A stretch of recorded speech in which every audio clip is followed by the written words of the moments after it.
अभिषेक, आज का जो दौरा है और ये 3 दिन का जो दौरा है, इसमें कई पहलू हैं जिनका ध्यान रखा जा रहा है। एक तरफ अहम बैठकों का सिलसिला भी जारी है, जिसमें वो जो बड़े अधिकारी हैं उनसे मिल रहे हैं, उपराज्यपाल से मुलाकात कर रहे हैं और एक असेसमेंट कर रहे हैं ग्राउंड सिचुएशन का। लेकिन विश्वास बहाली और कैसे तेजी से जम्मू कश्मीर को जिस राह पर सरकार लेकर आगे बढ़ना चाहती है, उसमें कैसे तेजी से आगे बढ़ा जाए, वो भी वो कर रहे हैं। तो कई एस्पेक्ट हैं इस दौरे के।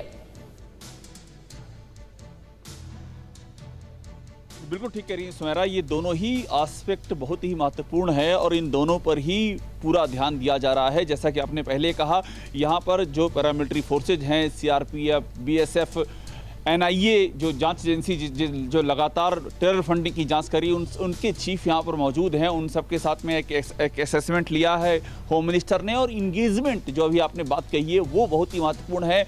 जो यूथ है उनके साथ में अभी बातचीत करेंगे होम मिनिस्टर, और इसके साथ में शारजाह के लिए, श्रीनगर से शारजाह के लिए जो फ्लाइट शुरू हो रही है वो भी एक महत्वपूर्ण पहलू है। तो डेवलपमेंट किस तरह से करना है और किस तरह से डिस्टर्ब करने की जो कोशिशें चल रही है, आतंक के जो प्रायोजित आतंकवाद यहाँ पर फैलाया जा रहा है, उसको कैसे रोकना है। और देखिए, ये जो सीज़न है, मैं इसमें डल झील के किनारे हूँ, ये सीज़न टूरिस्ट का सीज़न है और टूरिस्ट यहाँ अच्छी खासी संख्या में आए भी हैं। इसी को फ्रस्ट्रेट करने के लिए ये पूरी कोशिश टारगेट किलिंग की शुरू की गई। तो इसको कैसे निपटना है, इसको माइन्यूट लेवल पर किस तरह से टैकल करना है, इन सारी चीज़ों का खाका यहाँ पर खींचा जा रहा है। सुमेरा जी हाँ, तो खाका पूरी तरह से खींचा जा रहा है और हर मुद्दे पर ध्यान दिया जा रहा है। सुरक्षा व्यवस्था को कैसे चाक चौबंद करना है, जमीनी स्तर पर कैसे काम करना है, विश्वास बहाली कैसे करनी है, इन तमाम बिंदुओं पर बैठक भी करेंगे, उस पर चर्चा भी करेंगे, नजर भी बनाएंगे और रणनीति भी बनाएंगे गृह मंत्री अमित शाह अपने इस दौरे के दौरान।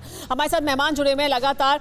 लेकिन संजय मेस्टन जी, मैं आपसे जानना चाहूंगी कि जो अभी अभिषेक भी कह रहे थे कि ये हम देख रहे थे पिछले काफी समय से कि पर्यटकों की संख्या लगातार जम्मू कश्मीर में बढ़ रही थी।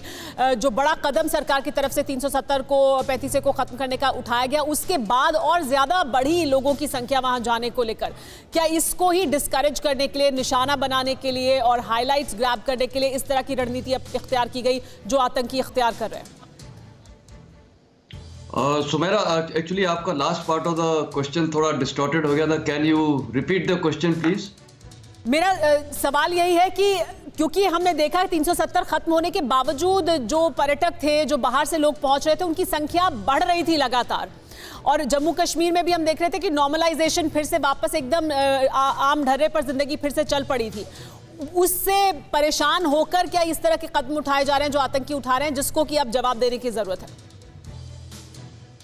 सुमेरा, आपने बिल्कुल ठीक बताया है कि ये जो पहली बात, हालात जम्मू एंड कश्मीर में बहुत अच्छे हो चुके हैं। आर्टिकल 370 को जब हमने एबॉलिश किया था, उसके बाद से अब तक हालात बहुत अच्छे हैं, सब चीज़ें काफ़ी सुधर गई हैं। और आपको पता है कि ये थोड़ी सी अभी टारगेटेड किलिंग्स हुई हैं और इसके 2 कारण हैं।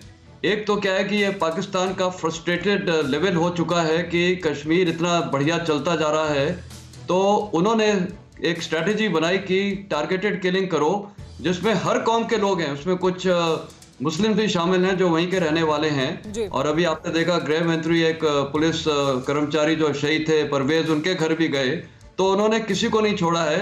बेसिकली ये है कि आर्टिकल 370 के बाद जो कश्मीर के अंदर एक लोगों के अंदर कॉन्फिडेंस आया है हमारी सरकार के ऊपर, और वहाँ जो लोकल लेफ्टिनेंट गवर्नर की जो गवर्नेंस है, तो उससे लोगों को दूर करने के लिए, एक डर पैदा करने के लिए उन पे ये कदम उठाए जा रहे हैं। और इस वक्त इन्हीं को जवाब देने की जरूरत है और उसी के लिए ये रणनीति जरूरी है जिसको बनाएंगे गृह मंत्री अमित शाह जब वहां जाएंगे। अड़ी सोमवार से शुक्रवार शाम 6 बजे सिर्फ TV9 भारतवर्ष पर।